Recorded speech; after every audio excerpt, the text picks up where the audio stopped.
আল্লাহ রাব্বুল আলামিনই প্রথম, আল্লাহ পাকই শেষ। আল্লাহ পাক প্রকাশ্য, আল্লাহ পাক গোপন। ওয়া হুয়া বিকুল্লি শাইইন আলিম। আল্লাহ পাক বলছেন তিনি প্রত্যেকটা বিষয় সম্পর্কে জ্ঞানী। সূরা হাদিদ আয়াত নাম্বার 3। তো আমরা বুঝতে পারছি যখন কোনো কিছু ছিল না তখন আল্লাহ রাব্বুল আলামিন ছিলেন, আবার যখন কিছু থাকবে না তখন আল্লাহ পাক থাকবেন। কুল্লু মান আলাইহা ফান ওয়া ইয়াবকা ওয়াজহু রাব্বিকা যুল জালালি ওয়াল ইকরাম। সমস্ত কিছু ফানা হয়ে যাবে, শুধুমাত্র আল্লাহ রাব্বুল আলামিনের সত্তা, জাত এটা বাকি থাকবে। তার মানে আল্লাহ পাকই শুরু, আল্লাহ পাকই শেষ। আল্লাহর কোনো শুরু নাই, আল্লাহর কোনো শেষ নাই। এখন কেউ যদি প্রশ্ন করে যে আল্লাহ সব কিছু সৃষ্টি করেছেন, তাহলে আল্লাহকে কে সৃষ্টি করলো, নাউজুবিল্লাহ। তো তখন আমরা বলবো যে যদি কেউ আল্লাহকে সৃষ্টি করতো তাহলে তো সেই সৃষ্টিকর্তা হয়ে যেত, তাই নয় কি? এভাবে এক এক করে যদি আমরা পিছনের দিকে যেতে থাকি তাহলে একটা পর্যায়ে গিয়ে তো আমাদেরকে থামতে হবে। তো আমরা যেখানে গিয়ে থামছেন সেটাই হচ্ছে আল্লাহ রাব্বুল আলামিন। আল্লাহ পাকের আগে কিছুই ছিল না, বরং অতীত, বর্তমান, ভবিষ্যৎ এটা সময়ের মধ্যে আছে, যে সময়ের মধ্যে আমরা বাস করছি। আল্লাহ রাব্বুল আলামিনের কাছে এরকম অতীত, বর্তমান, ভবিষ্যৎ কিছু নাই। আল্লাহ রাব্বুল আলামিন একা ছিলেন, তখন কিছুই ছিল না। আবার যখন সব কিছু ধ্বংস হয়ে যাবে আল্লাহ পাক একাই থাকবেন, আর কিচ্ছু থাকবে না। এখন আল্লাহ পাক সর্বপ্রথম সৃষ্টি করলেন আরশে আজিম। কি সৃষ্টি করলেন? এবং আরশটা পানির উপরে ছিল। কিসের উপরে? পানির উপরে। এরপরে আল্লাহ রাব্বুল আলামিন সৃষ্টি করেছেন কলম। আল্লাহ পাকের কাছে লাউহে মাহফুজ আছে। লাউহে মাহফুজ মানে সুরক্ষিত একটা ফলক। এখানে আল্লাহ পাক কলমকে বললেন লিখো। কলম বলল যে মাযা আকতুব, আমি কি লিখবো হে আল্লাহ? আল্লাহ পাক বললেন কিয়ামত পর্যন্ত যা যা হবে, শেষ দিন পর্যন্ত যা কিছু ঘটবে লিখে ফেলো। কলম লিখে ফেলেছে কিয়ামত পর্যন্ত কি কি হবে। অতএব আপনার রিজিক নিয়ে এত টেনশন করার কোনো দরকার নেই। বিয়ে শাদী হচ্ছে না, এই জন্য কবরে গিয়ে মানত করার কোনো দরকার নেই। সময় মতো হবে ইনশাআল্লাহ। যখন রিজিক তাকদিরে লেখা আছে সময় মতো ইনশাআল্লাহ হবেই। তাকদিরের বাইরে কিচ্ছু হবে না। তো আল্লাহ পাক তাকদির লিখে ফেললেন। এমনকি লাউহে মাহফুজে কোরআনও লিপিবদ্ধ আছে। সূরা বুরুজ পড়েন নাই? বাল হুয়া কুরআনুম মাজিদ ফি লাউহিম মাহফুজ। লাউহে মাহফুজ থেকে কোরআন মাজিদ নাজিল করা হয়েছে প্রথম আসমানে। এরপর প্রথম আসমান থেকে আস্তে আস্তে ধাপে ধাপে বিভিন্ন ঘটনার পালাক্রমে রাসূলুল্লাহ সাল্লাল্লাহু আলাইহি ওয়াসাল্লামের কলবের মধ্যে জিবরাইল আলাইহিস সালামের মারফতে ওহী করা হয়েছে। এই হলো কোরআন, যেটা নাজিল হতে সময় লেগেছে 23 বছর। তো লাউহে মাহফুজ আল্লাহ রাব্বুল আলামিন সব লিখে ফেললেন। এভাবে 6 দিন, আল্লাহ পাকের হিসেবে 6 দিন কত লম্বা আল্লাহ ভালো জানেন। 6 দিনে আল্লাহ রাব্বুল আলামিন এরপর সৃষ্টি করলেন পুরো মহাবিশ্ব। পুরো মহাবিশ্ব বলতে আমি শুধু পৃথিবীর সৌরজগৎ বোঝাচ্ছি না।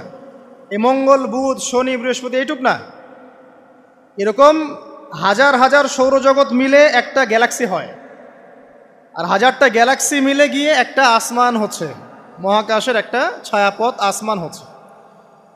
তো এরকম 7টা আসমান বা 7টা মহাবিশ্ব আল্লাহ পাক সৃষ্টি করলেন মাত্র 6 দিনে। কয় দিনে? ফি সিত্তাতি আইয়াম। 6 দিনে আল্লাহ পাক সৃষ্টি করলেন। এরপর আল্লাহ রাব্বুল আলামিন প্রত্যেক মহাকাশে তার যার যার কাজ সেটা দিলেন। যেখানে যেখানে মাখলুক সৃষ্টি করা আল্লাহ পাক করলেন। আল্লাহ রাব্বুল আলামিন মালায়েকা সৃষ্টি করলেন নূর দিয়ে। কি দিয়ে? আলো দিয়ে। আলোর মধ্য দিয়ে আল্লাহ রাব্বুল আলামিন ফেরেশতা সৃষ্টি করলেন। আল্লাহ পাক জিন সৃষ্টি করলেন। জিন কি দিয়ে? আগুন দিয়ে। একদম যেটা উত্তপ্ত আগুন, লাল আগুন, সেই আগুন দিয়ে আল্লাহ পাক জিন জাতিকে সৃষ্টি করলেন। সৃষ্টি করার পর আল্লাহ রাব্বুল আলামিন জিন জাতিকে পৃথিবীতে পাঠিয়েছেন। কোথায়? আর এখন মানুষ পৃথিবীতে যা করছে, জিন জাতীয় কিছুটা এরকমই কাজ করেছিল, বরং তার চেয়েও হয়তো বেশি করেছিল। পৃথিবীতে সে ফিতনার ফাসাদ সৃষ্টি করেছিল। এক পর্যায়ে আল্লাহ রাব্বুল আলামিন জিন জাতিকে ধ্বংস করে দিলেন। কিছু কিছু জিনকে আল্লাহ পাক অবশিষ্ট রাখলেন, যেগুলো পাহাড়ে, পর্বতে, বিভিন্ন জায়গায়, সমুদ্রে আশ্রয় নিল। পাহাড়ি এলাকাগুলোতে জিন থাকে, গভীর সমুদ্রে জিন থাকে, হ্যাঁ, জঙ্গলে জিন থাকে। এরকম কিছু জায়গা আছে, এগুলোর মধ্যে জিনরা থাকে। তো ওদেরকে ডিস্টার্ব করতে গেলে সমস্যা, আপনাকে ধরে ফেলবে। আর যদি প্রতিদিন সকাল সন্ধ্যার জিকির আজগার ঠিকঠাক মতো না করেন, কোরআন তেলাওয়াত ঠিকঠাক মতো না করেন, নামাজি না হন আর পবিত্র না থাকেন, তাহলে জিন ধরার সম্ভাবনা বেশি। আর আমার মনে হয় এখনকার যে মেয়েগুলো রাস্তাঘাটে ঘোরাফেরা করে, এদের বেশিরভাগই জিন ধরা। কারণ আছে, এমনি এমনি বলি নাই। এটা আপনাকে বুঝতে হলে আল্লাহ এবং তার রাসূলের চোখ দিয়ে দেখতে হবে। তো কারণ তাদের চালচলন স্বাভাবিক না, কিছু একটা ওদের উপর ভর করেছে। ওই ভরটা করার কারণে তার চালচলন আজকে এমন হয়ে গেছে। এবং বহু মেয়ের ঘটনা এমন শোনা যায় যে সরাসরি তারা জিন দ্বারা ইফেক্টেড হয়। দেখেন না, রুকিয়া করতে হয়, শরীয়ীভাবে রুকিয়া করতে হয়। তো খেয়াল রাখবেন, সকাল সন্ধ্যার জিকির আজগার ঠিক রাখবেন, কোরআন তেলাওয়াতটা ঠিক রাখবেন, নামাজি হবেন, পাক পবিত্র থাকবেন, জিন আপনাকে কোনো ক্ষতি করতে পারবেন না ইনশাআল্লাহ। জিনরা কিন্তু রাসূল সাল্লাল্লাহু আলাইহি ওয়াসাল্লামেরও ক্ষতি করার চেষ্টা করেছিল। আল্লাহর রাসূল সাল্লাল্লাহু আলাইহি ওয়াসাল্লাম ওটাকে ধরেছিলেন, ধরে মসজিদের খুঁটির সাথে বেঁধে রেখেছে। নামাজের মধ্যে জিন আমাদের নবীকে ডিস্টার্ব করেছিল, আল্লাহ রাসূল ওই জিনকে ধরেছেন, ধরে খুঁটির সাথে বেঁধে রেখেছেন। তারপরে তার মনে পড়ল সুলাইমান আলাইহিস সালামের কথা। সুলাইমান আলাইহিস সালাম বলেছিল আল্লাহকে, আল্লাহ আমাকে যে ক্ষমতা তুমি দিয়েছো, আমার পরে কাউকে এই ক্ষমতা আর দিও না। আর সুলাইমান আলাইহিস সালামকে আল্লাহ পাক জিন জাতিকে অনুগত করে দিয়েছিলেন। সুলাইমান আলাইহিস সালামের নির্দেশে জিন জাতি বিভিন্ন কাজ করত, এমনকি সমুদ্রের মধ্যে ডুবুরির কাজও করত, সমুদ্রের ভিতর থেকে রত্ন বের করে নিয়ে আসতো। এগুলো কিন্তু অলিক রূপকথা নয়, সত্য ঘটনা। তখন নবী সাল্লাল্লাহু আলাইহি ওয়াসাল্লাম বললেন যে আমার ভাই সুলাইমানের কথা আমার মনে পড়ে গেল, তাই আমি জিনটাকে ছেড়ে দিলাম। তো আল্লাহ পাক জিন জাতিকে সৃষ্টি করে এই পৃথিবীতে পাঠানোর পর তারা এরকম ফিতনা এবং ফাসাদ সৃষ্টি করার পরে আল্লাহ পাক ওদেরকে ধ্বংস করে দেন। দেওয়ার পরে আরও অনেক যুগ এবং অনেক শতাব্দী কেটে যায়। কত যুগ কত শতাব্দী আল্লাহ ভালো জানেন। অনেক লম্বা সময় পরে গিয়ে আল্লাহ রাব্বুল আলামিন ফেরেশতাদেরকে ডাকেন। কাদেরকে ডাকেন?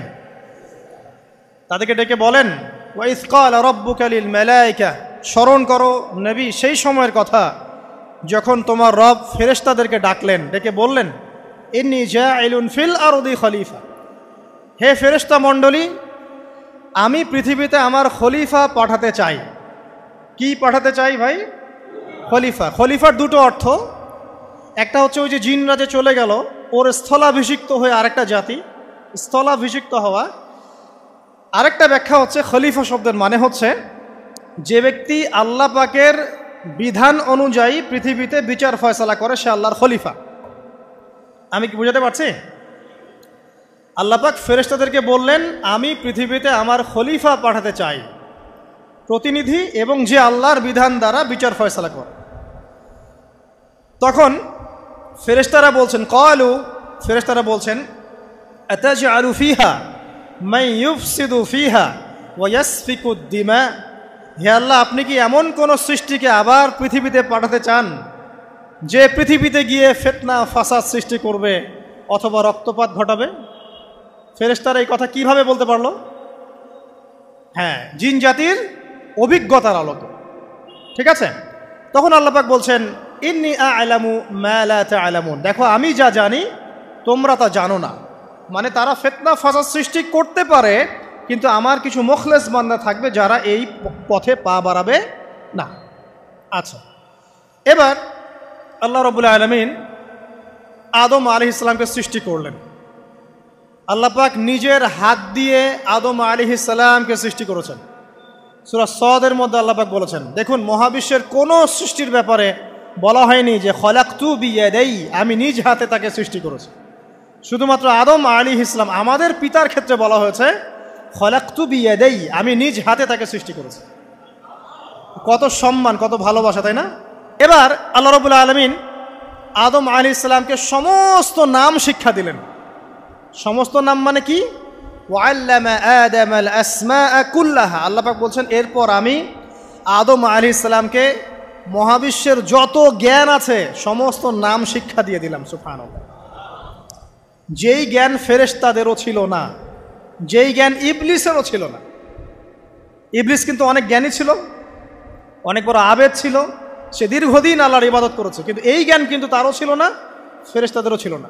সুম্মা আরাদাহুম আলাল মালাইকা, এরপর আল্লাহ রাব্বুল আলামিন আদম আলাইহিস সালামকে ফেরেশতাদের সামনে নিয়ে আসলেন, উপস্থাপন করলেন। মহাবিশ্বের ঘটনা, এটা ঘটছে, চিন্তা করেন, এটা কিন্তু ঘটেছে আগে, অতীত। এবার সমস্ত ফেরেশতার সামনে আদম আলাইহিস সালামকে নিয়ে আসা হচ্ছে। এবার বলা হচ্ছে যে হে ফেরেশতারা, তোমরা এই নামগুলো বলে দাও দেখি, তোমরা যদি সত্যবাদী হও। তো ফেরেশতারা বলছেন লা ইলমা লানা ইল্লা মা আল্লামতানা, হে আল্লাহ, আপনি আমাদেরকে যা শিখিয়েছেন এর বাইরে তো কোনো জ্ঞান নাই আমাদের। তারপর আল্লাহ পাক আদমকে বললেন আলাইহিস সালাম, হে আদম, তুমি সব নাম বলে দাও দেখি।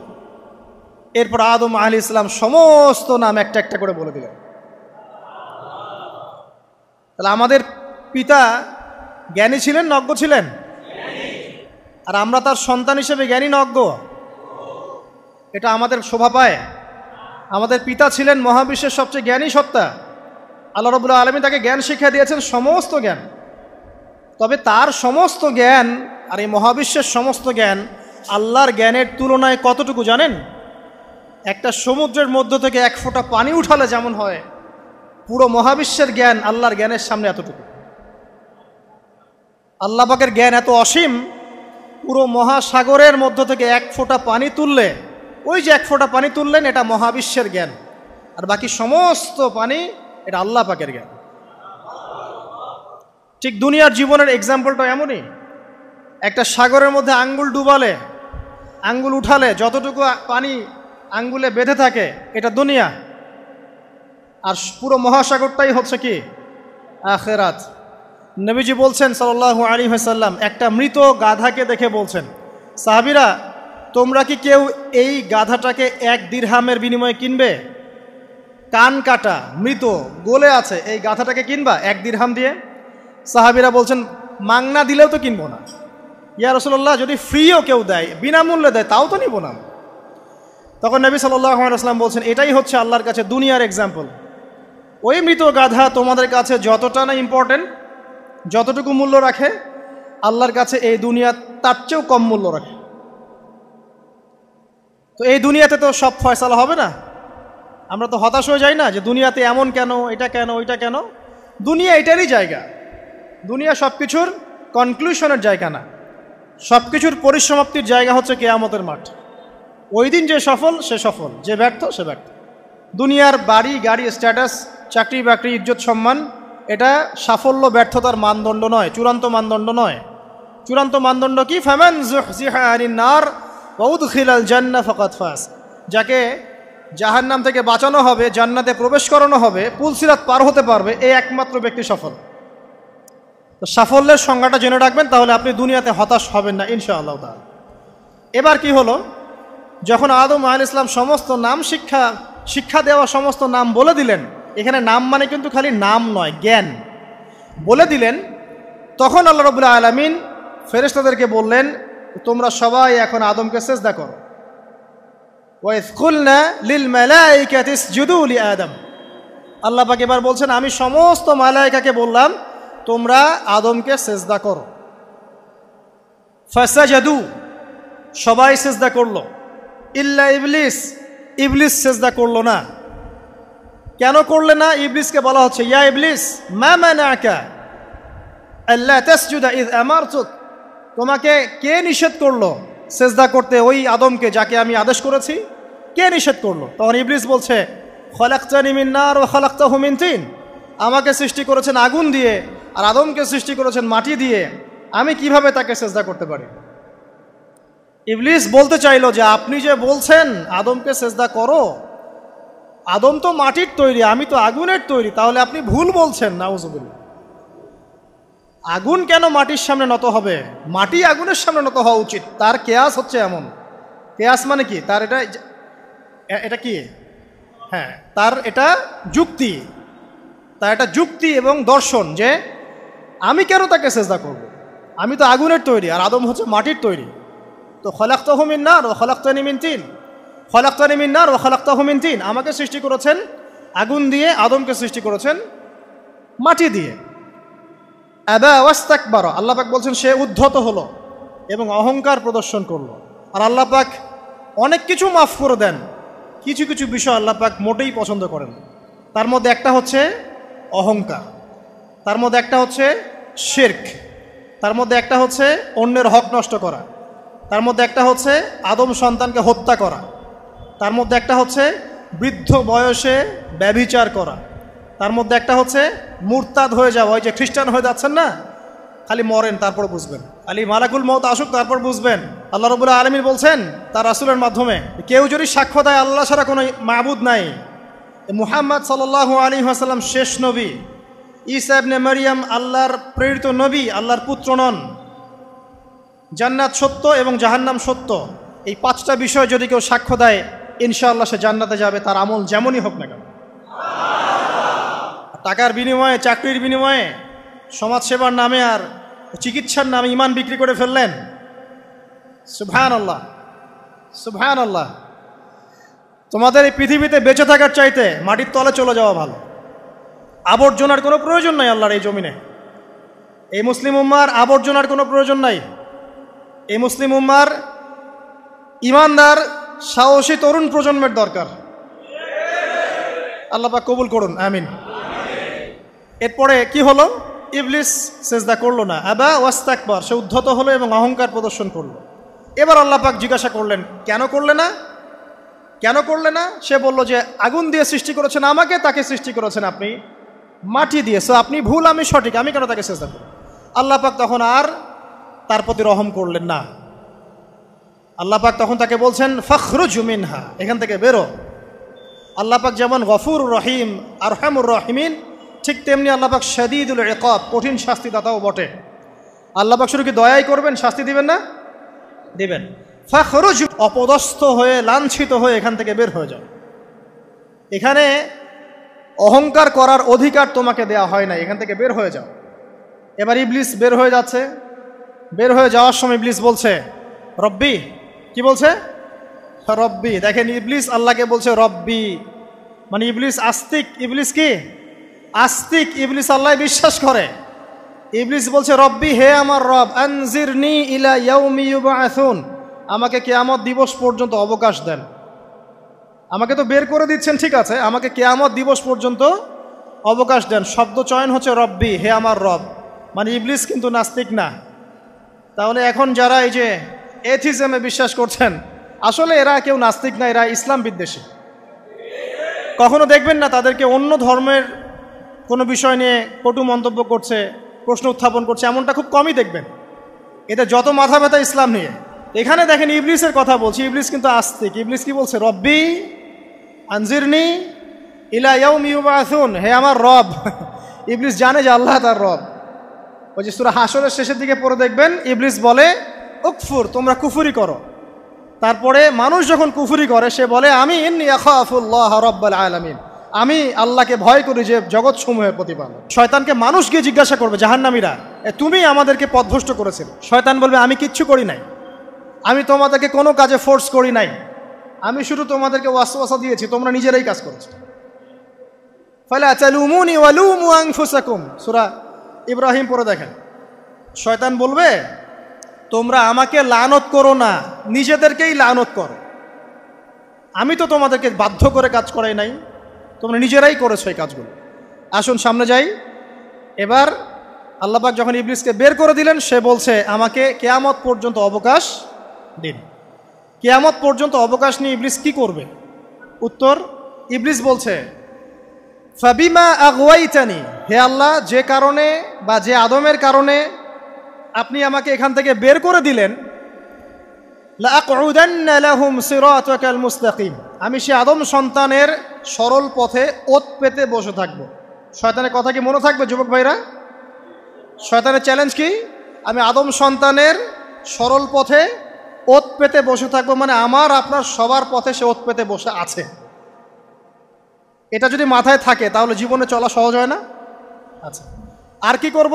সুম্মা লাআতিয়ান্না মিন বাইনি আইদিহিম, শুধু বসেই থাকবো না, আমি আসবো তাদের সামন থেকে, ওয়া মিন খালফিহিম, তাদের পিছন থেকে, ওয়া আন আইমানিহিম, তাদের ডান দিক থেকে, ওয়া আন শামাইলিহিম, তাদের বাম দিক থেকে, ওয়ালা তাজিদু আকসারাহুম শাকিরিন, হে আল্লাহ আপনি বেশিরভাগ আদম সন্তানকে শুকরগুজার পাবেন না। কার কথা? শয়তানের। এই কথাটা কি সত্য না মিথ্যা? এখন বেশিরভাগ লোক নামাজ পড়ে না পড়ে না? পড়ে না। বেশিরভাগ মুসলিমের দাড়ি আছে না নাই? বেশিরভাগ মুসলিম সুদ খায় না খায় না? এখন বেশিরভাগ তরুণ প্রজন্মের জেনায় আছে না নাই? পর্নোগ্রাফি সবাই দেখে না দেখে না? অন্যের সম্পদ আত্মসাৎ মানুষ করছে না? দুর্নীতি করছে না? ঘুষ খাচ্ছে না? ইসলামের বিধান 100% পালন করে কত পার্সেন্ট মানুষ? খুব কম। আচ্ছা বাদ দেন এত বড় বড় কথা, শুধু কোরআনুল কারীম তেলাওয়াত করতে পারে কতজন মানুষ? বলি না আমরা 90% মুসলিমের বাংলাদেশ, তো 90% মুসলিমের বাংলাদেশে কত ভাগ মুসলিম কোরআন তেলাওয়াত করতে পারে? একটা শুমারি করে দেখেন, কোরআন শুমারি। এটা কোরআন শুমারি করে দেখেন যে কত পার্সেন্ট মুসলিম শুদ্ধ করে কোরআন পড়তে পারে। যারা পড়তে জানে তাদেরও পড়া যে কত ভুল আছে আলেম ওলামার কাছে গেলে বুঝতে পারবেন। আর এই ভুলের কারণে যে অর্থ কত পরিবর্তন হচ্ছে আপনি তো জানেনই না। তো এই যে শয়তান বলেছে ওয়ালা তাজিদু আকসারাহুম শাকিরিন, আপনি বেশিরভাগকেই শুকরগুজার পাবেন। তো কথা সত্য না মিথ্যা? দেখেন ও কিন্তু তার মিশনের মধ্যে ঠিকই আছে। কথা যে সত্য তার প্রমাণ সহিহ বুখারীর একটা হাদিস, যেটা 4 বার এসেছে বুখারীর মধ্যে, যে আদম আলাইহিস সালামকে ডাকা হবে কিয়ামতের মাঠে, ডেকে বলা হবে তোমার সন্তানদের মধ্য থেকে জাহান্নামীদেরকে আলাদা করে দাও। আদম আলাইহিস সালাম বলবেন কতজনকে আলাদা করে দিব? আল্লাহ পাক বলবেন প্রতি 1099 জনকে জাহান্নামের জন্য আলাদা করে দাও। শয়তানের কথা ঠিক না বেঠিক? এবার আল্লাহ রাব্বুল আলামিন তাকে বের করে দিলেন। ইবলিস এবার বের হয়ে গেল, চ্যালেঞ্জও করলো। এবার আল্লাহ পাক আদম আলাইহিস সালামকে ডেকে বলছে ইয়া আদম, এবার আদম আলাইহিস সালামের এই যে পাজর মানে বুকের পাজর, এখান থেকে তার সঙ্গিনীকে সৃষ্টি করা হলো। কারণ আদম আলাইহিস সালাম একাকী ছিলেন, একা কি থাকা যায়? একা থাকতে কষ্ট হয় না? একজন জীবন সঙ্গী লাগে না? তো আদম আলাইহিস সালামের এই বাম পাজরের হাড় থেকে হাওয়া আলাইহিস সালামকে সৃষ্টি করা হলো। সৃষ্টি করার পর আরও একটা ঘটনা আছে যে আল্লাহ রাব্বুল আলামিন আদম আলাইহিস সালামের পিঠের যে অংশটুকু আছে, এই অংশটুকু থেকে আগামীতে যত আদম সন্তান আসবে সবাইকে ছোট ছোট পিঁপড়ার আকৃতিতে সামনে নিয়ে দেখালেন। সুবহানাল্লাহ। যত আদম সন্তান আসবে আল্লাহ পাক সবাইকে আদমের সামনে দেখালেন এবং বললেন এই যে শুভ্র অংশ যারা, মানে সাদা অংশ যারা, তারা তোমার সন্তানদের মধ্য থেকে সবাই জান্নাতি। আর তোমার এই যে বাম পাশে যেগুলো কালো কালো ছোট ছোট আকৃতি দেখছো, এগুলো সব তোমার সন্তানদের মধ্য থেকে জাহান্নামী। আমরা দোয়া করি আমরা তাদের অন্তর্ভুক্ত না হই। এবার আল্লাহ পাক সবাইকে বললেন, সূরা আরাফের মধ্যে আসছে 182 নম্বর আয়াতে মনে হয়, আল্লাহ পাক বলেন আলাস্তু বিরব্বিকুম, হে আদমের সন্তানরা আমি কি তোমার রব নই? আমি কি তোমাদের রব নই? আলাস্তু বিরব্বিকুম, আমি কি তোমাদের রব নই? আলাস্তু বিরব্বিকুম, আমি কি তোমাদের রব নই? আমরা সবাই তখন বলেছিলাম বালা ইয়া রব্বি, অবশ্যই আপনি আমাদের রব। আমরা এখন ভুলে গেছি না? আমরা সবাই এই সাক্ষী দিয়ে আসছি রুহের জগতে। আর রুহের জগৎ বলে একটা জগৎ আছে, অনেক জগৎ আছে। রুহের জগৎ একটা, দুনিয়ার জগৎ একটা, জিন জাতির জগৎ আলাদা, বারজাখ পরকালে যে কবরে রাখার পরে বারজাখের জগৎ একটা, আর দারুল করার যেটা হবে একদম জান্নাত জাহান্নাম, ওটা আরেকটা জগৎ। এই যে মহাবিশ্ব যে সম্প্রসারিত হচ্ছে, এক এক গ্যালাক্সিতে এক একটা জগৎ না, এরকম বহু জগৎ আছে। রুহের জগতে আমরা এই ওয়াদা আল্লাহর কাছে করে এসেছি। এটাকে আহদে আলাস্তু বলে। কি বলে? আহদে আলাস্তু, মানে আলাস্তু বিরব্বিকুম, আমি কি তোমাদের রব নই? আমরা বলেছিলাম হ্যাঁ আপনি আমাদের রব। একটা মজার কথা আছে এখানে, যখন আদম আলাইহিস সালাম দেখছিলেন তার সন্তানদেরকে সাদা সাদা আকৃতি ছোট ছোট, এর মধ্যে একটা সন্তানকে দেখে, একজন সন্তানকে দেখে তার প্রচণ্ড ভালো লেগেছিল এবং তিনি অত্যন্ত সুদর্শন ছিলেন। তাকে দেখে তার প্রচণ্ড রকম ভালো লেগেছিল। আল্লাহ পাককে তিনি জিজ্ঞাসা করলেন, হে আল্লাহ আমার সন্তানদের মধ্যে একে, এই সুন্দর সন্তান কে? আল্লাহ পাক বললেন সে হচ্ছে তোমার সন্তান দাউদ। কি নাম? দাউদ আলাইহিস সালাম। আর আপনাকে বলে রাখি, আদম আলাইহিস সালামের ব্যাপারে যেমন আল্লাহ পাক বলেছেন আদম আমার খলিফা, ঠিক দাউদ আলাইহিস সালাম সম্পর্কেও আল্লাহ পাক বলেছেন দাউদ আমার খলিফা। বুঝতে পারলেন? কোথায় আছে? সূরা সদ পড়ে দেখেন। ঠিক আদম আলাইহিস সালাম সম্পর্কে আল্লাহ পাক বলেছেন না যে আমি পৃথিবীতে খলিফা পাঠাচ্ছি, ঠিক দাউদ আলাইহিস সালাম সম্পর্কেও আল্লাহ পাক বলেছেন দাউদ আমার খলিফা। ইয়া দাউদ ইন্না জাআলনাকা খলিফাতান ফিল আরদ ফাহকুম বাইনান নাসি বিল হক ওয়া লা তাত্তাবিল হাওয়া। আয়াতটা পড়ে দেখবেন, ওইদিকে আমি পরে আসছি। তো ওই সন্তানকে দেখে তার এত ভালো লাগলো, আল্লাহর কাছে তিনি জিজ্ঞাসা করছেন, হে আল্লাহ আমার এই সন্তানের হায়াত কত? আল্লাহ পাক বলছেন তোমার এই সন্তানের হায়াত হচ্ছে 60 বছর। কত বছর? 60 বছর। আর আমাদের উম্মতে মুহাম্মাদের কিন্তু গড় আয়ু এরকম 60-65, এর বেশি না গড় আয়ু। তখন আদম আলাইহিস সালাম বলেন, আল্লাহ আমার হায়াত থেকে তাকে 40 বছর দিয়ে দাও। আমার হায়াত থেকে তাকে 40 বছর দিয়ে দাও। আল্লাহ পাক তাকে 40 বছর দিয়ে দিলেন। তাই আদম আলাইহিস সালামের 1000 বছর হায়াত হয়ে গেল 960 বছর, আর দাউদ আলাইহিস সালামের 40 বছর হায়াত হয়ে গেল 100 বছর। এখন আসেন এই জায়গায় যে আদম আলাইহিস সালাম এবং দাউদ আলাইহিস সালাম দুইজনকে আল্লাহ পাক কি বলেছেন? খলিফা। খলিফা কে? খলিফা কাকে বলে? এটা একটু শুনে নি ছোট্ট করে। সূরা সদ পড়বেন 24 কি 26 নম্বর আয়াত। আল্লাহ পাক বলছেন, ইয়া দাউদ, হে দাউদ, খলিফার কাজ কি এটা শোনেন। হে দাউদ, ইন্না জাআলনাকা খলিফাতান ফিল আরদ, নিশ্চয়ই আমি আল্লাহ তোমাকে পৃথিবীতে খলিফা করেছি। কি করেছি? খলিফা করেছি। তোমার কাজ কি? ফাহকুম বাইনান নাসি বিল হক, মানুষের মাঝে আল্লাহর বিধান দ্বারা হকের মানদণ্ডে বিচার ফয়সালা করবে। তাহলে আল্লাহর খলিফার দায়িত্ব কি? আল্লাহর বিধান দ্বারা বিচার ফয়সালা করা। ওয়ালা তাত্তাবিউল হাওয়া, তুমি নিজের প্রবৃত্তির অনুসরণ করবে না। ফায়ুদিল্লাকা আন সাবিলিল্লাহ, তাহলে তোমাকে এটা সরল পথ থেকে বিচ্যুত করে দেবে। ইন্নাল্লাযীনা ইউদিল্লুনা আন সাবিলিল্লাহ, নিশ্চয় যারা আল্লাহর পথ থেকে বিচ্যুত হয়ে যায়, লাহুম আযাবুন শাদীদ, তাদের জন্য কঠিন শাস্তি আছে। বিমা নাসু ইয়াউমাল হিসাব, এই কারণে যে তারা হিসাবের দিনটা ভুলে গেছে। এই আয়াত থেকে খলিফার ফাংশন বুঝতে পারলেন? খলিফার ফাংশন কি? আপনি যা ইচ্ছা তাই ফয়সালা করবেন, নিজের মন গড়া যা ইচ্ছা রচনা করবেন। ফাহকুম বাইনান নাসি বিল হক, মানুষের মধ্যে হকের মানদণ্ডে বিচার ফয়সালা করো। হকটা কি জিনিস? আমার দর্শন হক, আমার ফিলোসফি হক, আমার যুক্তি, আমার বিজ্ঞান, এগুলোই হকের মানদণ্ড। হকের মানদণ্ড কি? কোথায় উত্তর আছে? কোরআনেই উত্তর আছে। কোন সূরা? সূরা কাহফ। কত নম্বর আয়াত? আয়াত নম্বর 29। আল্লাহ পাক বলছেন, ওয়াকুলিল হাক্কু মির রাব্বিকুম, হক সেটাই যা তোমার রবের পক্ষ থেকে নাজিল। কথা কি ক্লিয়ার? হক কি জিনিস? যা তোমার রবের পক্ষ থেকে নাজিল হয়। ফামান শাআ ফালইউমিন, যার ইচ্ছা হয় সে স্বীকার করুক। ওয়ামান শাআ ফালইয়াকফুর, যার ইচ্ছা হয় সে অস্বীকার করুক। ইন্না আ'তাদনা লিযালিমিনা নারান, অস্বীকারী জালেমদের জন্য আমি আগুন প্রস্তুত করে রেখেছি। তো এখানে আপনি হকের সংজ্ঞা পেলেন এবং হকের মানদণ্ডে বিচার ফয়সালা করলে পরে খলিফা হয়। যদি আল্লাহ পাকের হকের মানদণ্ডে কেউ ফয়সালা না করে সে আল্লাহর খলিফা নয়, সে শয়তানের খলিফা। কথা কি ক্লিয়ার? আচ্ছা, এখন যদি আপনি বাধ্য হন কোনো ক্ষেত্রে সেটা আলাদা বিষয়, বাধ্য হয়েছেন সেটা আলাদা বিষয়, কিন্তু আকীদা স্পষ্ট থাকতে হবে যে আল্লাহ রাব্বুল আলামিনের বিধান চূড়ান্ত, এর উপর কোনো বিধান নাই। এখন আপনি আদম এবং দাউদ আলাইহিস সালামের মধ্যে একটা সম্পর্ক বুঝতে পারলেন। এবার আল্লাহ পাক আদম আলাইহিস সালামকে ডাকলেন, ডেকে বলছেন, আদম এবং হাওয়া, তোমরা দুজন উসকুন আনতা ওয়া যাওজুকাল জান্নাহ, এবার তুমি আর তোমার স্ত্রী হাওয়া তোমরা জান্নাতে থাকো। ফাকুলা মিনহা রাগাদান হাইথু শি'তুমা, জান্নাতের যেখান থেকে ইচ্ছা তোমরা ফল খাও বা যা ইচ্ছা তাই করো, সব কিছু উন্মুক্ত তোমাদের জন্য জান্নাতে। একটা বিষয়, ওয়ালা তাকরাবা হাযিহিশ শাজারা, এই যে গাছটা দেখছো এই গাছের কাছেও যাবে না।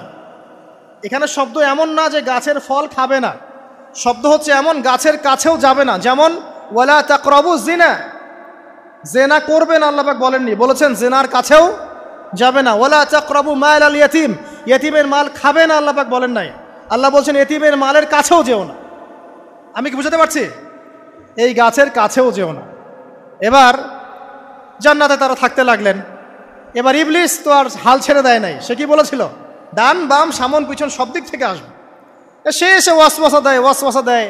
কি ওয়াসওয়াসা দেয়? হে আদম, হে আদম, হাল আদুল্লুকা, আমি কি তোমাকে বলে দিব, আলা শাজারাতিল খুলদ ওয়া মুলকিন লা ইয়াবলা, হে আদম আমি কি তোমাকে বলে দিব এমন একটা গাছের কথা যেই গাছের ফল খেলে পরে তুমি চিরস্থায়ী জীবন লাভ করবে, কোনো দিন মারা যাবে না। এই চিরস্থায়িত্বের টোপ দিচ্ছে কে? এই চিরস্থায়ী ক্ষমতার টোপে মানুষ পথ হারাচ্ছে না পৃথিবীতে। ওয়া মুলকিল লা ইয়াবলা, এমন রাজত্ব পাবে যেই রাজত্ব কখনো ক্ষয় হবে না। চিরস্থায়িত্বের টোপ, রাজত্বের টোপ, এই দুটোই হচ্ছে পৃথিবীতে মানুষকে পথভ্রষ্ট করার শয়তানের অস্ত্র। কথা মনে বুঝতে পারেন না? আমার মাথার উপর দিয়ে যাচ্ছে, বুঝতে পারবেন ইনশাআল্লাহ। তো টোপ দিচ্ছে দুইটা, হাল আদুল্লুকা আলা শাজারাতিল খুলদ ওয়া মুলকিল লা ইয়াবলা। করতে করতে করতে করতে একদিন সত্যি সত্যি আমাদের পিতামাতা সেই গাছের কাছে চলে গেলেন। যখনই চলে গেলেন, ফালাম্মা যাকা শাজারা, যখন তারা গাছের কাছে চলে গেলেন, বাদাত লাহুমা সাওআতিহিমা, তাদের পরনে যে জান্নাতি কাপড় ছিল ধাপাস করে খুলে পড়ে গেল। ইন্না লিল্লাহি ওয়া ইন্না ইলাইহি রাজিউন। আমাদের পিতামাতাকে পুরো মহাবিশ্বে ফেরেশতাদের সামনে জান্নাতে নগ্ন করে দিল ইবলিস। আমি মনে বুঝাতে ব্যর্থ হচ্ছে।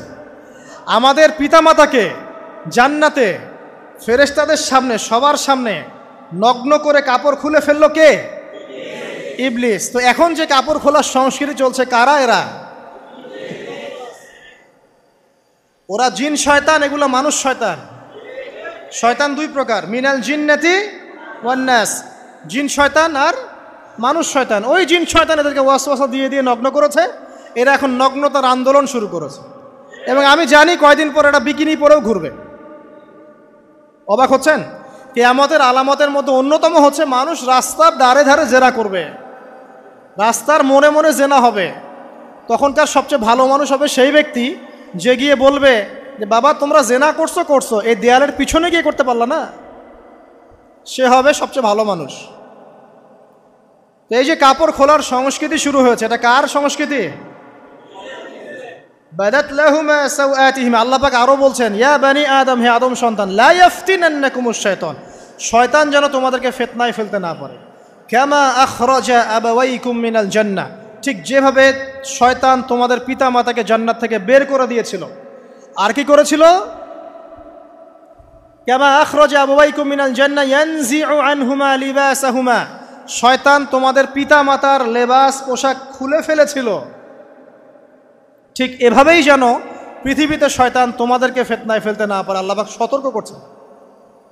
এখন কি বুঝতে পারছেন? এই নগ্নতার যে ছয়লাভ, নগ্নতা, অশ্লীলতা, পর্নোগ্রাফি, বেহাপনা, ফ্রি মিক্সিং, নারীদেরকে নগ্ন করে রাস্তায় বের করে নিয়ে আসা, এগুলো কার এজেন্ডা? শয়তানের এজেন্ডা। এর উপর কোনো কথা নাই, কারণ কোরআনের উপর কোনো সত্য নাই। এগুলোর উপরে কোনো কথা হবে না, বিকজ কোরআনের উপর কোনো সত্য নাই। আছে? নাই। কোরআনে আল্লাহ পাক বলেছেন যে শয়তান ফিতনায় ফেলেছিল, ইয়ানজিউ আনহুমা লিবাসাহুমা, শয়তান তোমাদের পিতামাতার লেবাস খুলে ফেলে দিয়েছিল। ওয়া তাফিকা ইয়াখতিফানি আলাইহিমা মিন ওয়ারাকিল জান্নাহ, তখন আমাদের পিতামাতা জান্নাতের গাছের যে এই যে পাতাগুলো আছে এগুলো ছিঁড়ে ছিঁড়ে লজ্জাস্থান ঢাকতে লাগলেন। ইন্না লিল্লাহ। আমাদের পিতামাতার কি দুর্দশা হয়েছিল, আমাদের পিতামাতার কি দুর্দশা, কি লজ্জা হয়েছিল তখন। চিন্তা করে দেখেন, শয়তান কাপড় খুলে ফেলে দিয়েছে। আর আমাদের পিতামাতা, আমাদের মা, আমাদের বাবা জান্নাতের এই যে পাতাগুলো ছিঁড়ে ছিঁড়ে গায়ের লজ্জাস্থান ঢাকা শুরু করেছেন। কি পরিমাণ লজ্জা চিন্তা করেন। আপনাকে যদি এখানে কেউ নগ্ন করে ফেলে এবং আপনি যদি না চান বিষয়টা, সবাই জোর করে আপনার কাপড় খুলে ফেলে, আপনার কেমন লাগবে? কেমন লাগবে? এই ঘটনা ঘটেছে মহাবিশ্বে, শয়তান ঘটিয়েছে। এরপর আল্লাহ পাক ডাকলেন, ডেকে বলছেন, ইয়া আদম, হে আদম, আলাম আনহাকুমা আন তিলকুমা শাজারা, হে আদম আমি কি তোমাদেরকে দুজনকে নিষেধ করি নাই যে গাছের কাছে যাবে না? আমি কি তোমাদের দুইজনকে নিষেধ করি নাই যে তোমরা গাছের কাছে যাবে না? তখন আদম আলাইহিস সালাম বুঝতে পারলেন যে তারা একটা বড় ভুল করে ফেলেছে। তারপর আল্লাহ রাব্বুল আলামিন দয়া পরবশ হয়ে আদম এবং হাওয়া আলাইহিস সালামকে কালিমা শিক্ষা দিলেন, তওবার কালিমা, যেই কালিমা দিয়ে তারা তওবা করতে পারেন। সেই কালিমা হচ্ছে রব্বানা যালামনা আনফুসানা ওয়া ইল্লাম তাগফির লানা ওয়া তারহামনা লানাকুনান্না মিনাল খাসিরিন। এই দোয়া শিখে নিয়ে আদম এবং হাওয়া আলাইহিস সালাম তওবা করলেন। আল্লাহ পাক তাদের তওবা কবুল করে মাফ করে দিলেন। কিন্তু জান্নাতে আর থাকা হলো না। আল্লাহ পাক বললেন, কুল নাহবিতু মিনহা জামিআ, এবার তোমরা সবাই মিলে এখন পৃথিবীতে নেমে যাও। আল্লাহ মাফ করে দিলেন, কিন্তু তোমরা এখন পৃথিবীতে নেমে যাও, জান্নাতে আর থাকা হবে না। খেয়াল করে দেখেন, ইবলিসও আল্লাহর আদেশ মানে নাই। আল্লাহ বলেছেন সেজদা করো, ইবলিস কিন্তু করে নাই। আবার আমাদের পিতা আদম আলাইহিস সালামকে আল্লাহ পাক বলেছেন গাছের কাছে যেও না, তারা চলে গেছেন। দুটোই কি অবাধ্যতা নয়? তাহলে ইবলিসকে চিরস্থায়ী জাহান্নামী করা হলো, আদম সন্তানকে কেন করা হলো না? উত্তর, আদম সন্তান আদম আলাইহিস সালাম তওবা করে ফিরে এসেছে, ইবলিস আসে নাই। তাই আমাদের দ্বারা পদে পদে ভুল হবেই, তওবা করে ফিরে আসলেই গুনাহ মাফ ইনশাআল্লাহ। আর যদি ইবলিসের মতো গুনার উপর গুনাহ করতেই থাকেন আর বলেন যে আমি ঠিক কাজ করছি, তাহলে ইনশাআল্লাহ ওই যে জাহান্নাম অপেক্ষা করছে। ইবলিসকে আল্লাহ পাক বললেন যে তুমি এবং তোমার অনুসারী যারাই থাকবে সবাইকে দিয়ে লাআমলাআন্না জাহান্নামা মিনকুম আজমাইন, তোমাদের সবাইকে দিয়ে আমি জাহান্নাম পরিপূর্ণ করব। নাউযুবিল্লাহ। এবার সবাই পৃথিবীতে নেমে আসলো। পৃথিবীতে এসেই কি আল্লাহ পাক ছেড়ে দিলেন? না। আল্লাহ রাব্বুল আলামিন বলছেন কুল নাহবিতু মিনহা জামিআ, তোমরা পৃথিবীতে নেমে যাও। ফাইম্মা ইয়াতিয়ান্নাকুম মিন্নি হুদান, দুনিয়াতে যাচ্ছ যাও, তবে মনে রেখো যে আমার পক্ষ থেকে তোমাদের কাছে হেদায়েতের বাণী আসবে। আমার পক্ষ থেকে তোমাদের কাছে হেদায়েতের বাণী আসবে। ফামান তাবিআ হুদায়া ফালা খাউফুন আলাইহিম ওয়ালা হুম ইয়াহজানুন, যারা আমার হেদায়েতের বাণীগুলো মেনে চলবে তাদের কোনো ভয় নাই, কোনো দুশ্চিন্তাও নাই। ওয়াল্লাযীনা কাফারু ওয়া কাযযাবু বিআয়াতিনা, কিন্তু যারা আমার আয়াতকে কুফরি করবে, মিথ্যা প্রতিপন্ন করবে, ফাউলাইকা আসহাবুন নার, তারা হবে জাহান্নামের অধিবাসী। হুম ফিহা খালিদুন, তারা সেখানে চিরস্থায়ী হবে। এই সহজ সরল জীবন দর্শন দিয়ে আল্লাহ পাক পৃথিবীতে পাঠিয়ে দিলেন। এবার শুরু হলো পৃথিবীতে পথ চলা। পৃথিবীতে পথ চলার ক্ষেত্রে অনেক কিছু সৃষ্টি করতে হলো, আবিষ্কার, কৃষিকাজ, এটা ওটা সব কিছু। আদম আলাইহিস সালামকে আল্লাহ পাক সেই জ্ঞান ওহির মাধ্যমে শিক্ষা দিলেন। কৃষিকাজ আল্লাহ পাক শিক্ষা দিয়েছেন, চাকা সৃষ্টি করা আল্লাহ পাক শিক্ষা দিয়েছেন, বাহন সৃষ্টি করা আল্লাহ পাক শিক্ষা দিয়েছেন। যত রকম জ্ঞান আছে সমস্ত জ্ঞান এসেছে নবীদের পক্ষ থেকে। সব কিছু জ্ঞানের মূল ভিত্তি এসেছে নবীদের কাছ থেকে, আল্লাহর ওহির কাছ থেকে। যত সভ্যতা দেখছেন বড় বড়, সমস্ত সভ্যতা শুরু হয়েছে নবী দ্বারা, এবং সভ্যতা শেষও হবে একজন নবী দ্বারা। তার নাম কি? ঈসা ইবনে মারইয়াম। আদম আলাইহিস সালাম আল্লাহর দেয়া শিক্ষায় শিক্ষিত হয়ে দুনিয়াতে চলতে লাগলেন এবং তওবা ইস্তেগফার করতে লাগলেন, কাঁদতে লাগলেন। দীর্ঘকাল তারা ক্রন্দন করেছেন। কি কারণে? ওই যে একটা ভুল তারা করে ফেলেছে। দুনিয়াতে এসে ক্রন্দন করতে করতে করতে করতে আল্লাহ রাব্বুল আলামিন এক পর্যায়ে তওবা কবুল করে ফেললেন। এবার সামনে যান, তাদের সন্তান হলো হাবিল এবং কাবিল। নাম শুনেছেন? শোনেন নাই? হাবিলের কুরবানি কবুল হয়, কাবিলের কুরবানি কবুল হচ্ছে না। বিকজ কাবিল এর কুরবানির মধ্যে ইখলাস নাই। ভাইয়ের কুরবানি কেন কবুল হচ্ছে, আমারটা কেন হচ্ছে না? হিংসার বশবর্তী হয়ে কাবিল হাবিলকে হত্যা করে ফেলল। নবী পরিবারের সদস্য হয়েও কাবিল এরকম অন্যায় করে ফেলল। আর কি হলো? রাসূল সাল্লাল্লাহু আলাইহি সাল্লাম বলেছেন, পৃথিবীতে যত মানুষ অন্যায়ভাবে নিহত হবে, পৃথিবীতে যত মানুষ অন্যায়ভাবে খুন হবে, সমস্ত খুনের পাপের একটা অংশ কাবিলের আমলনামায় যুক্ত হবে। কারণ সেই প্রথম খুন চালু করেছে।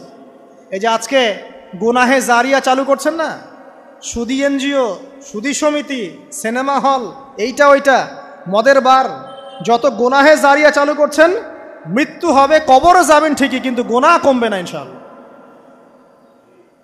মনে করেন একজন নগ্ন ছবিতে অভিনয় করেছে, ঠিক আছে, এখন নাই পৃথিবীতে, বা কেউ অশ্লীল গান বাজনা করে দুনিয়া থেকে বিদায় নিয়েছে, দুনিয়াতে তার গান এখনও বাজছে, সে কবরে শুয়ে শুয়েই সেই গুনাহগুলো পাচ্ছে। ঠিক আপনি যদি এখন ভালো কোনো কাজ করেন, দিনই কোনো ভালো কাজ করেন, মসজিদ হোক, মাদ্রাসা হোক, ইয়েতিমখানা হোক, বিধবাদের কোনো প্রকল্প হোক, বৃদ্ধাশ্রম হোক, মানবতার কোনো কল্যাণমূলক কাজ হোক, মৃত্যুর পরেও ইনশাল্লাহ আপনি নেকি পেতে থাকবেন। সদকায়ে জারিয়া আর গুনাহে জারিয়া ভালো করে বুঝবেন। একটা গুনাহ করে মাফ নেওয়া আলাদা বিষয়, আর গুনাহ চলতে থাকাটা আর একটা বিষয়। আল্লাহ আমাদেরকে হেফাজত করুন, আমিন। নবী পরিবার এগিয়ে গেল এবং তাদের সময়ে তারা শুধু ক্রন্দন করেছেন, ইবাদত করেছেন, আল্লাহর কাছে ইস্তেগফার করেছেন এবং ওই যে জান্নাতে ফিরে যাওয়ার জন্য তারা আপ্রাণ চেষ্টা করেছে। এক পর্যায়ে আদম আলাইহিস সালামের বয়স যখন 960 বছর হলো, আল্লাহ রাব্বুল আলামিন তাকে ওফাত দিলেন, তার ইন্তেকাল হয়ে গেল। ইন্না লিল্লাহি ওয়া ইন্না ইলাইহি রাজিউন। এরপরেও নবী পরিবার চলতে লাগলো, চলতে চলতে পরবর্তীতে আসলেন নূহ আলাইহিস সালাম, তারপরে ইব্রাহিম, আদ জাতি, তারপর সামুদ, তারপরে শুআয়ব, কওমে মাদিয়ান, মূসা, দাউদ, সুলাইমান, ইসহাক, ইয়াকুব, নবী পরিবার চলতেই লাগলো। এক পর্যায়ে ঈসা আলাইহিস সালামের পরে মুহাম্মদ সাল্লাল্লাহু আলাইহি ওয়াসাল্লামের মধ্য দিয়ে নবীদের সিলসিলা আল্লাহ পাক শেষ করে দিলেন। এভাবেই সভ্যতা এগিয়ে গেছে, এভাবেই আমাদের পিতামাতার হাত ধরে জ্ঞান পৃথিবীতে এসেছে। এবং ওই যে শয়তানের মিথ্যা প্রলোভন, প্রতারণা, এর ফলশ্রুতিতে ওই যে আমাদের পিতামাতার গা থেকে কাপড় খুলে পড়লো, আল্লাহ পাক রাগান্বিত হয়ে সবাইকে দুনিয়াতে নামিয়ে দিলেন, ইবলিসকে চিরস্থায়ী জাহান্নামী ঘোষণা করলেন। কিন্তু আমাদের পিতামাতার ক্রন্দন, তওবা, ইস্তেগফার, আমলের বদৌলতে, আল্লাহর রহমতে আল্লাহ পাক পিতামাতাকে মাফ করে দিলেন, আলহামদুলিল্লাহ। এভাবেই মানব জাতি এগিয়ে যাচ্ছে। আজকে আমরা এই পর্যায়ে পর্যন্ত এসেছি। আদম আলাইহিস সালামের এই সংক্ষিপ্ত জীবনী থেকে আমরা কি শিখলাম? আমরা শিখলাম যে আল্লাহ রাব্বুল আলামিন অনেক ভালোবেসে, অনেক মহব্বত করে, মমতা দিয়ে, মায়া দিয়ে নিজের হাতে আমাদের পিতাকে সৃষ্টি করেছেন। এক। দুই, আমাদের পিতাকে আল্লাহ রাব্বুল আলামিন তার পক্ষ থেকে জ্ঞান শিক্ষা দিয়েছেন।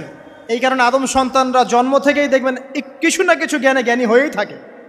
জ্ঞান আপনার ডিএনএর মধ্যে থাকেই। আল্লাহ রাব্বুল আলামিন আদম আলাইহিস সালামের মধ্যে রূহ ফুঁকে দিয়েছেন। আল্লাহ রাব্বুল আলামিন আদম আলাইহিস সালামকে জান্নাতে রেখেছেন। আল্লাহ রাব্বুল আলামিন গাছের কাছে যাওয়ার পরেও তওবা ইস্তেগফারের মধ্য দিয়ে তাকে মাফও করে দিয়েছেন। আল্লাহ রাব্বুল আলামিন আদম এবং হাওয়া আলাইহিস সালামের মধ্য দিয়ে এই পৃথিবীতে মানব জাতির সিলসিলা অব্যাহত রেখেছেন। এবং কিয়ামত পর্যন্ত যত আদম সন্তান আসবে তাদের জন্য আল্লাহ পাক তার পক্ষ থেকে হেদায়েত প্রেরণ করেছেন। এক যুগে তাওরাত এসেছে, কখনো জাবুর, কখনো ইনজিল, কখনো কোরআন। সর্বশেষ টেস্টামেন্ট হিসেবে কোরআন এসেছে। এখন যদি এই ওয়াহির বাণী, কোরআন এবং এর ব্যাখ্যা হাদিস আমরা মেনে চলি, ইনশাআল্লাহ তাআলা আমরা আবার সেই জান্নাতে ফিরে যাব যেখান থেকে আমাদেরকে নামিয়ে দেওয়া হয়েছে। আর যদি আমরা কোরআন এবং হাদিস বা আল্লাহর ওয়াহির পরোয়া না করি, এর আলোকে জীবন না গড়ি, তাহলে ওই ইবলিসের সাথেই আমাদেরকে জাহান্নামে থাকতে হবে, নাউযুবিল্লাহ।